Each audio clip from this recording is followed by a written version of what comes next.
Olá, turma. Essa semana nós vamos aprender um pouco, tá, sobre os diversos exames que vão fazer parte do nosso dia a dia na atenção básica ou na rede hospitalar, tá bom? Então, qual é a nossa proposta? É que vocês possam ajudar tanto na coleta quanto na interpretação, porque um enfermeiro, ele precisa conhecer pelo menos o básico para saber interpretar um resultado de exame e assim contribuir num diagnóstico mais rápido e mais eficiente para o paciente, tá bom? Vou compartilhar aqui o slide com vocês para a gente poder dar sequência na nossa aula. Só um minutinho aqui.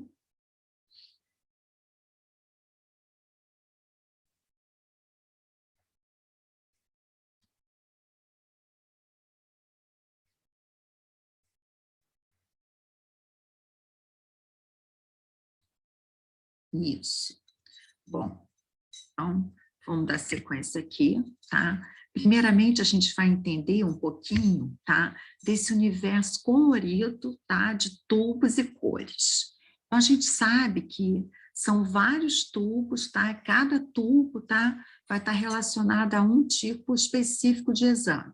Então, a gente vai ter os tubinhos, tá, de tampa vermelha ou amarelo, tubinho de tampa lilás, de tampa azul claro, tampa cinza, tampa verde. E aí vocês vão perguntar assim, poxa, professora, mas a gente vai ter que decorar todas essas cores? Claro que não. Mas os mais importantes, tá?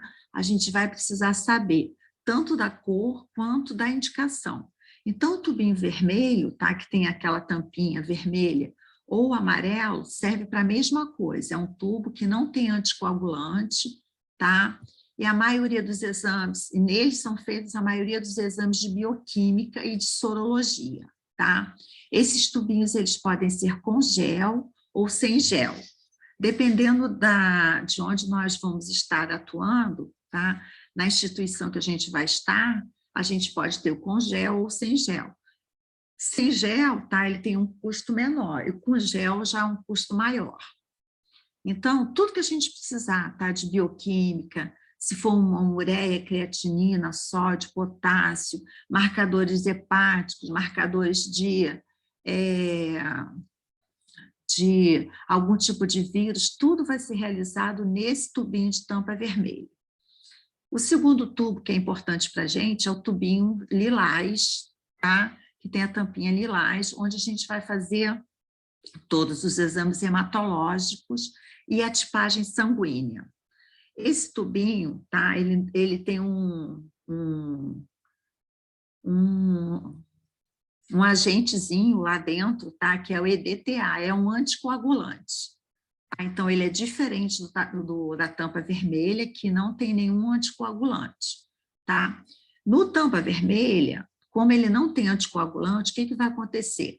O soro vai coagular, tá? O sangue vai coagular e na parte de cima vai ficar o soro. Nessa parte de cima, no soro, é que vão ser realizados todos os exames. Já no tubinho lilás, o sangue não vai coagular, tá? Porque ele tem um anticoagulante, que é o EDTA, e a gente vai conseguir fazer esses exames hematológicos. Então, seria o hemograma e a tipagem sanguínea. Então, turma, esses dois tubinhos é o que a gente mais vai ter contato. Já o tubinho azul claro, ele já é mais específico, então vai ser muito difícil a gente estar usando. No tubinho de tampinha azul, a gente tem o citrato de sódio, que é um agente que fica dentro do tubinho, tá? E ele vai estar relacionado aos exames de coagulação, TPA, TPA, fibrinogênio. O de tampa cinza já tem um agente que é o fluoreto de sódio, e a gente faz glicose lactato, e no de tampinha verde, que tem heparina, um anticoagulante, são alguns exames mais específicos. Então, como a gente vai poder se envolver com isso? Muitas vezes, na emergência, numa dificuldade que o laboratório não consegue mandar nenhum técnico para fazer coleta, a gente se vê envolvida nessa situação e a gente acaba ajudando até a colher esse exame para que agilize mais a situação do paciente. Por isso a importância da gente conhecer, deixa eu ajustar aqui, reconhecer, tá? Como a gente vai fazer essa coleta. Se eu, de repente, vou fazer uma coleta em tubos trocados, eu posso estar, além de estar prejudicando, ainda vou atrasar mais ainda a resolução daquele diagnóstico. Vai para frente. Então, gente, aqui eu coloquei bem assim detalhado, tá? Para que vocês não se confundam. Então, resultados relevantes que vão nortear a nossa assistência. Então, na bioquímica, o tubo vermelho ou amarelo. Por que eu falo vermelho ou amarelo? Sempre foi vermelho. Só que agora existe uma nova marca, né, de tubos que, em vez de usar a cor vermelha, está utilizando a cor amarela, tá? Então, isso mexeu um pouco com a confusão lá da gente, e por isso que eu coloco, pode ter o tubinho de tampa vermelha ou amarelo. Então, eu coloquei aqui, ó, ureia, creatinina, sódio, potássio, glicose, tudo vai ser feito nesse. No tubinho lilás, que é o hemograma. Então, a gente vai ter a série vermelha e a série branca. Se um paciente chega com suspeita de uma apendicite, o que vai ser mais importante para mim? O tubinho lilás ou o tubo de tampa vermelha?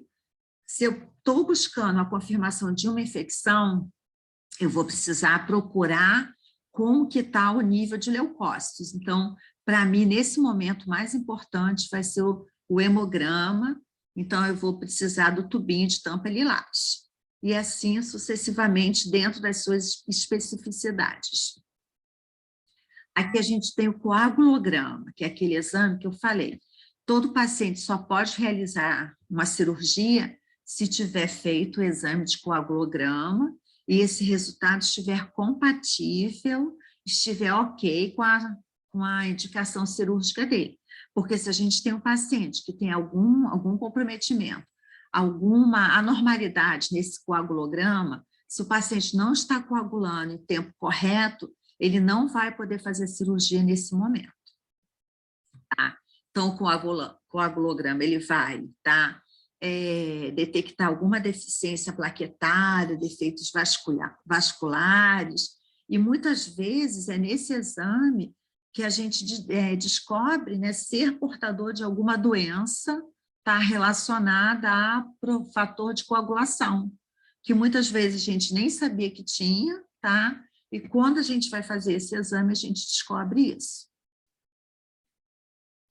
A gente tem a gasometria arterial. Gasometria arterial é um exame que é realizado sem tubo. Acredito que você já tenha visto em algum momento, certo? Alguém coletar uma gasometria arterial. Tá? Então, é um exame que, dependendo da instituição que a gente esteja, tá? Cada uma vai ter a sua rotina, tá? E com isso, cada hospital vai decidir quem vai fazer essa coleta. Se vai ser o técnico de laboratório, se vai ser o médico, somente o médico, se o enfermeiro vai poder fazer, quem vai poder realizar esse exame.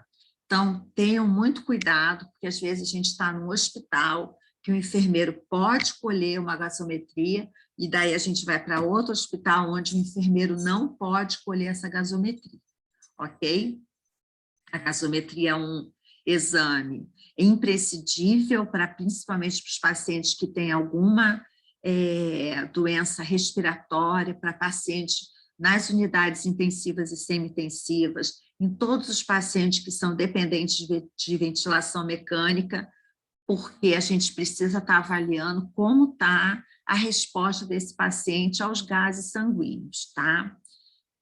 Então, essa gasometria vai fazer uma análise, tá, dos gases sanguíneos, tá, do equilíbrio ácido básico, tá, que isso tudo é super importante na avaliação, principalmente de um quadro de acidose, de um quadro de alcalose, hipoxemia, ou hiperventilação, tá? Essa função ela pode ser feita na artéria ulnar e na artéria femoral, realizada por profissional qualificado. É claro que vocês, quando se formarem, a maioria não vai ter ainda essa habilidade, mas isso a gente vai conquistando, vendo como é feito, realizando mesmo com medo, até a gente criar, né, essa habilidade para fazer a punção de uma artéria. Então, aqui eu coloquei os valores, tá? Que são os valores normais do pH, da PO2, da PCO2, do bicarbonato e da BE. Tá? Então, é importante que a gente saiba esses valores. Ai, professor, mas é muita coisa para a gente gravar. É muita coisa. A gente precisa fazer uma colinha para estar sempre no bolso da gente. Se a gente tiver alguma dúvida, a gente vai lá, faz uma consulta rápida, porque não dá para a gente toda hora ir lá ficar consultando no celular, tá bom? Vamos aqui.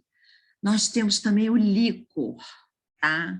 Líquor é super importante, principalmente como diagnóstico decisivo nos casos de uma meningite meningocócica, que a gente precisa de um resultado rápido, porque ela evolui até para o óbito em 48 horas. Então, a gente precisa estar super correndo, né, atrás desse resultado. Tá? Então, assim, é muito importante que a gente participe disso. O líquor, a função para coletar o líquor, tá? É um procedimento específico do médico, tá? A equipe de enfermagem, o enfermeiro, ele não está autorizado a realizar esse procedimento, tá bom? Então, o líquor, tá? É feito uma punção lombar, tá? Realizada somente pelo médico, tá? E ele vai, né, definir, dar um diagnóstico de qualquer processo inflamatório, ou mecânico do sistema nervoso central, tá? E ele, assim, é muito decisivo, né, para quem está esperando iniciar um tratamento que precisa ser rápido, como no caso da meningite meningocócica. O líquor, turma, ele tem uma característica muito própria. Tem um aspecto límpido, que a gente chama água de rocha.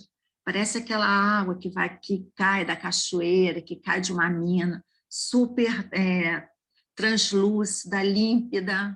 Então, é muito fácil da gente ver, principalmente se o paciente tiver com uma meningite, que esse líquor ele vai estar turvo, ele não vai estar límpido. Então, a gente já sabe que tem alguma normalidade ali, tá? E muitas vezes, se a gente depender desse resultado, e esse resultado demorar a sair, muitas vezes o médico já implementa a administração do antibiótico para a gente estar ganhando tempo até que o resultado saia e confirme que é uma meningite, tá?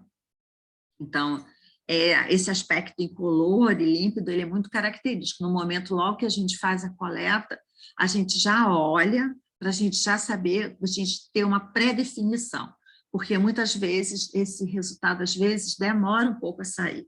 Então, como o paciente está precisando muito, se ele vier, se a gente achar que está com uma meningite, mas o resultado vier que não é meningite, a gente suspende, não dá sequência mais ao antibiótico, mas se vier confirmado que é uma meningite, a gente já fez, já iniciou, então a gente já ganhou tempo, porque a doença ela é muito rápida. Vamos mais à frente, tá? O que a gente pode avaliar também no líquor, tá? A gente vai avaliar as proteínas, tá? Então, se o número de proteínas estiver muito aumentado, ela pode estar relacionada a meningite, hemorragias, tromboses, doenças neurológicas, tumores ou abscessos. Se esse valor da proteína já estiver muito diminuído, tá? A gente pode estar relacionado a algum trauma, alguma punção que fez um trauma, aumento da pressão intracraniana. Então, a gente precisa reconhecer o que cada valor, né, o que cada resultado está dizendo para a gente. Professora, mas eu, enfermeiro, preciso saber isso?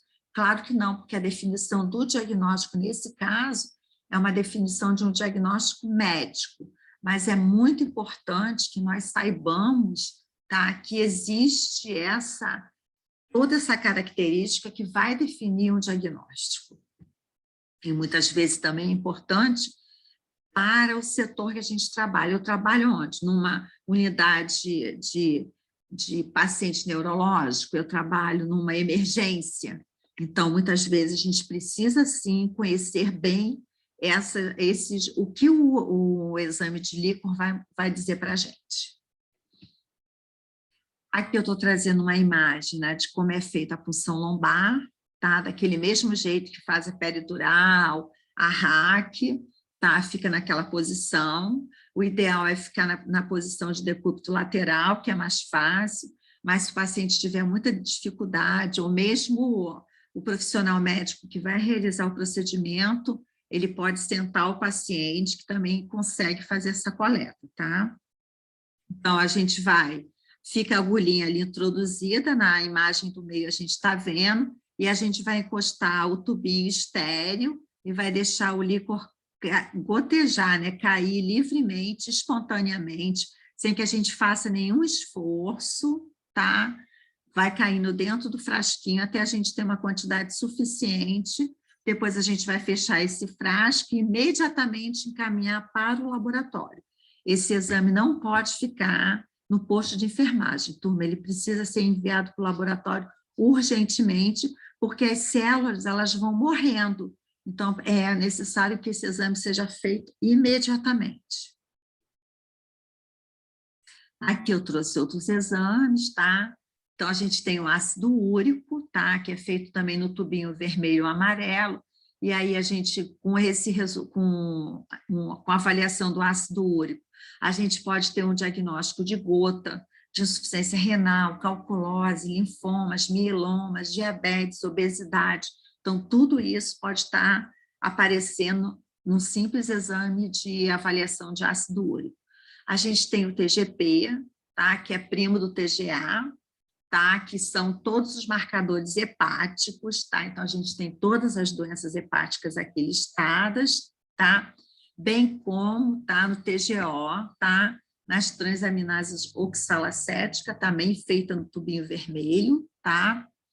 Já mais voltada para as doenças cardíacas, hepáticas, mas sempre, turma, a gente vai fazer, tá? TGO, TGP, TGO, TGP. Nunca nenhum médico vai pedir somente um, tá? Eu falo que são sempre os dois, tá? A gente tem a amilase, então ela tem um valor máximo até 220 unidades por litro, também está muito relacionada a todas as doenças hepáticas, principalmente. A gente aqui tem outros exames, tá? Que é já do bicarbonato, que a gente vai ter esse exame do bicarbonato lá na gasometria, tá?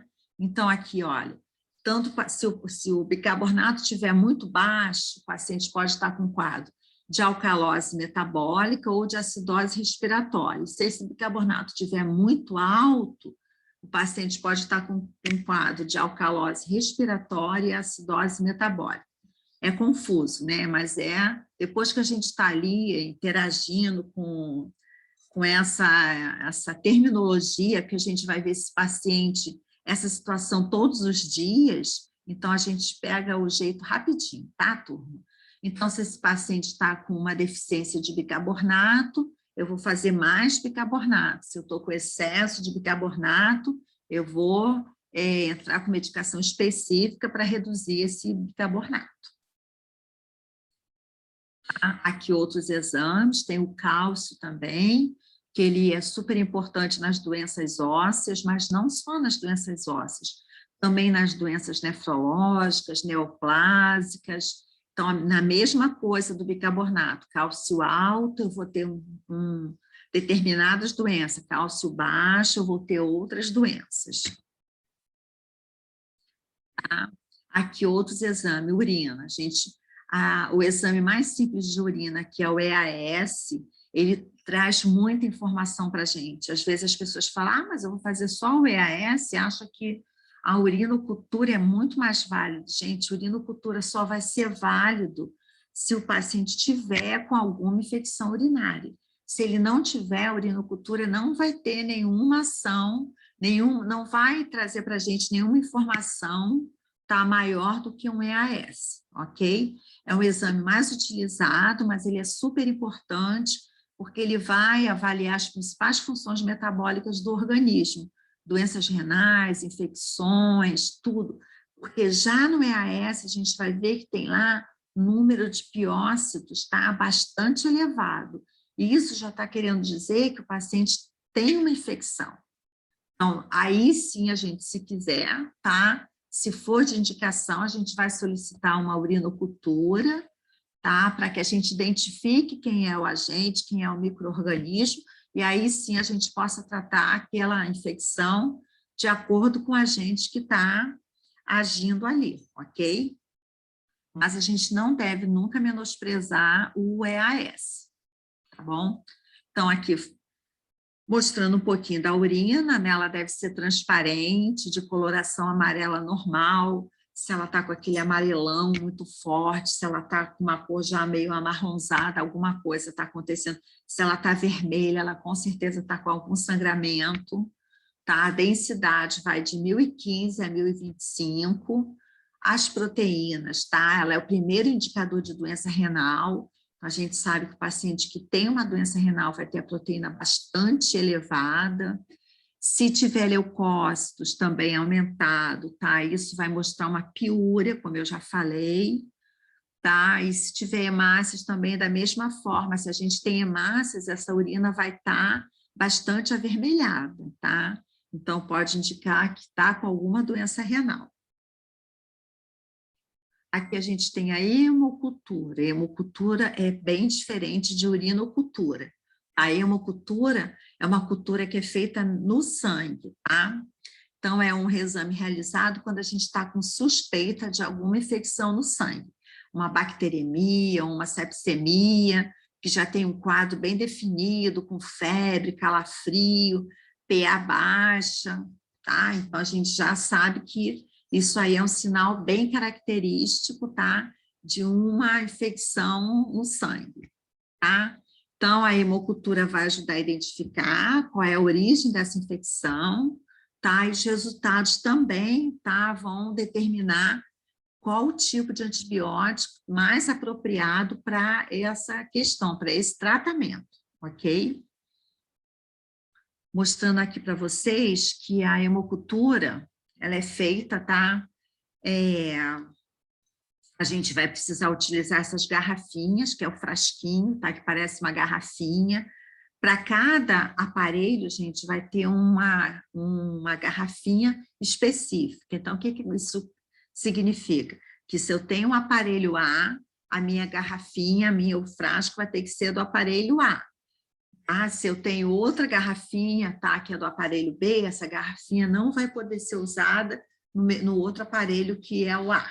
Então, isso aí gera muitas vezes uma certa confusão, porque às vezes, principalmente quem está na rede pública, às vezes a gente estava usando um tipo de aparelho, aí o aparelho foi trocado, mas ainda tinha frasquinho do outro aparelho, e às vezes a gente tenta usar, mas não consegue.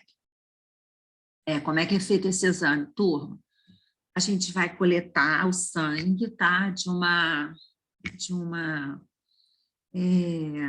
veia, tá? De uma punção venosa que já existe, ou digamos que não existe, que perdeu o acesso venoso, então a gente vai funcionar uma com todo cuidado, gente. Vai aspirar o sangue. Cada frasquinho desse vai estar escrito lá a quantidade ideal que precisa ser colocada lá dentro. Então, para adulto, normalmente é de 8 a 10 ml. Se for para criança, tá? Normalmente é bem pouquinho, de 2 a 3 ml, dependendo do equipamento. Então, gente, vocês estão vendo que todos os frasquinhos têm uma tampinha. Pode ser aquela tampinha flip, né? Ou pode ser aquela tampinha que tem o alumínio. Então, quando a gente for retirar essa tampinha, a gente vai ter que fazer antisepsia do frasco, com álcool a 70, com todo cuidado. A gente já aspirou o sangue está na seringa, a gente tem que rapidamente colocar esse sangue no frasquinho. Então, a gente vai trocar aquela agulha, pegar uma agulha novinha, tá? Fez a antisepsia do frasco, colocar o sangue lá dentro. Por que a gente precisa ter todo esse cuidado, turma? Porque se a gente está buscando, tá, um agente, um micróbio, né, um micro-organismo que está gerando essa infecção, a gente tem que ter todo cuidado para a gente não levar um outro agente nosso, tá, para dentro desse frasco, e aí vira um resultado que não é o resultado correto, porque de repente eu posso ter esbarrado a minha mão em algum lugar e já trouxe um outro micro-organismo que, sem querer, entrou também nesse frasco. E daí eu vou ter um resultado que, de repente, essa infecção que eu trouxe, eu contaminei o frasco, pode estar muito maior do que aquela do paciente. Então, vai vir um resultado de um agente, tá, que eu vou tratar, o paciente vai continuar com a infecção, porque eu estou fazendo tratamento de um micro-organismo, de um bicho que não é aquele que o paciente tem, e sim um que eu, de repente, né, mesmo, na maioria das vezes, sem intenção, né, acabei contaminando o frasco. Então, a gente tem que ter todo cuidado. Se fez a coleta com luva, vamos ter cuidado com a luva, vamos trocar a luva, tá? Ou vamos tirar a luva e não vamos colocar, quando eu for colocar no frasco, eu tenho que ter todo cuidado, porque se eu esbarro em qualquer lugar, se eu esbarro, às vezes, no próprio paciente, eu posso estar trazendo uma outra infecção que não é infecção da corrente sanguínea. E isso, turma, acontece demais.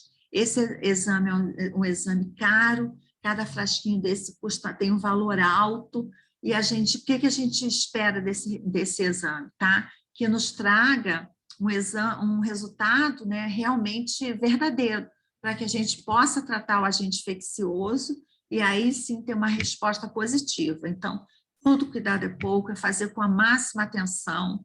E outra coisa, tá? A gente nunca coleta uma amostra só, a gente vai coletar sempre 2 amostras. Tem lugares que pede até 3 amostras, tá? Então, muitas vezes o médico vai falar, para coletar de meia em meia hora, ou de 15 em 15 minutos, ou de hora em hora, tá?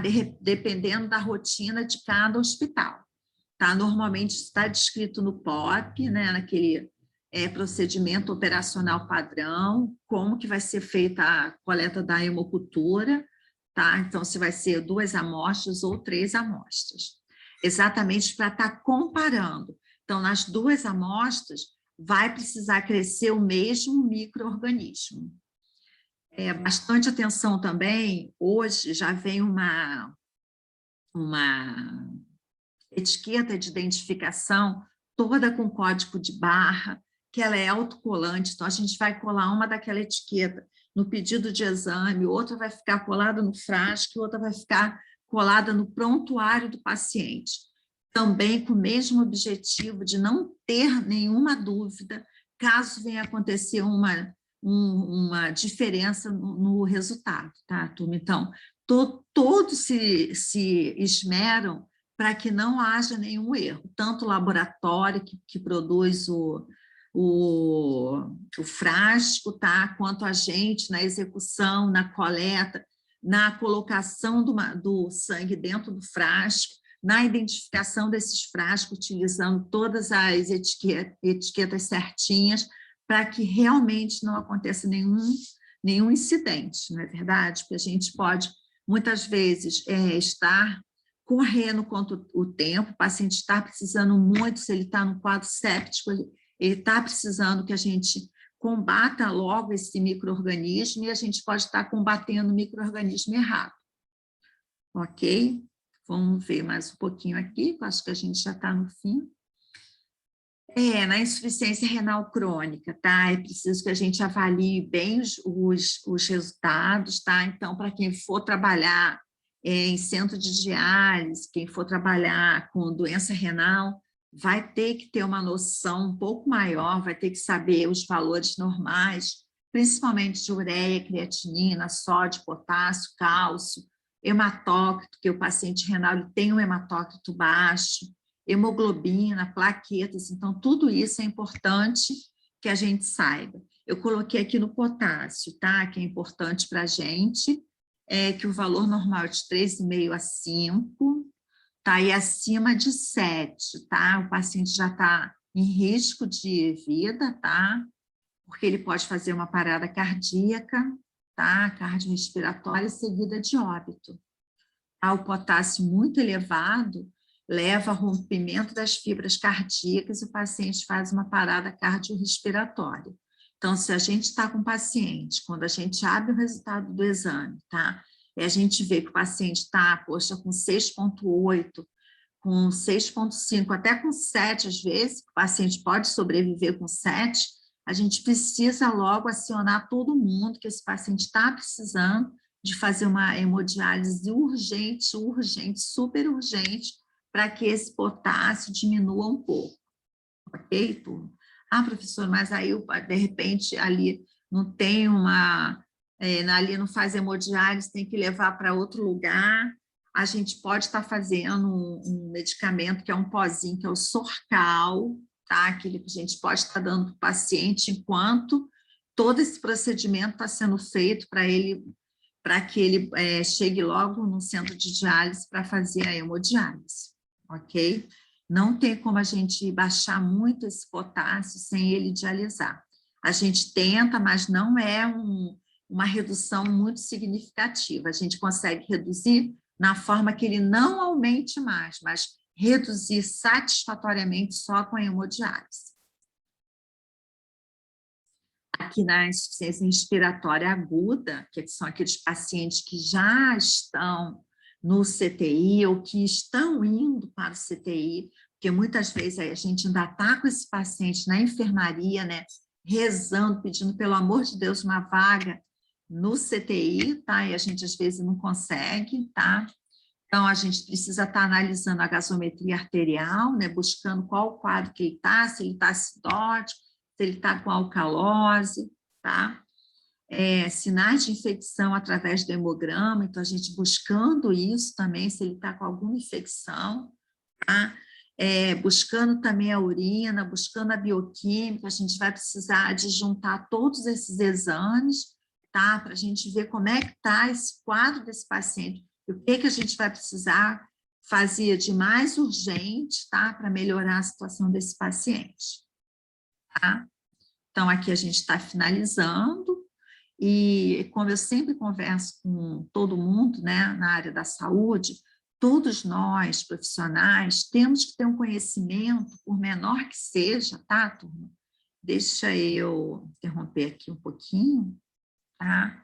É importante que a gente tenha conhecimento desses valores, porque só conhecendo os valores que a gente pode estar contribuindo para prestar uma assistência muito mais rápida e muito mais qualificada, muito mais eficiente como resposta ao que o paciente está apresentando.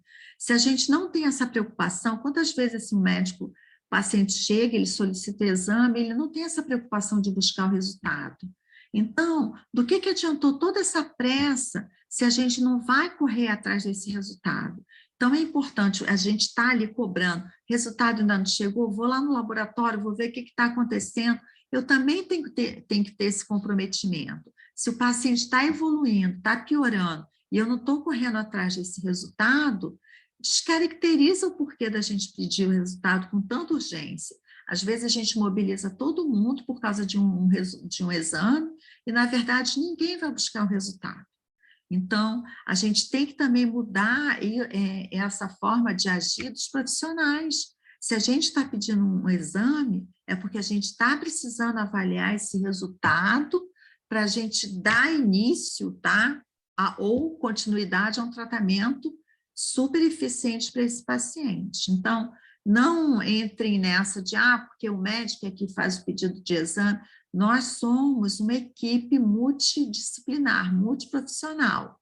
Então, todos nós precisamos estar envolvidos nessa busca, porque muitas vezes, por exemplo, o médico foi resolver outro problema, outra coisa, acabou até esquecendo, mas nós que estamos ali tomando conta do paciente, não podemos esquecer isso, porque isso é muito importante, porque só a gente, com o resultado, que a gente vai realmente poder saber como o paciente está. Vou dar um exemplo muito simples, né? O paciente chega, está com edema nos membros inferiores. Mas de onde está vindo esse edema, turma? É um problema renal? É um problema hepático? É um problema neurológico? Da onde veio? É um trauma.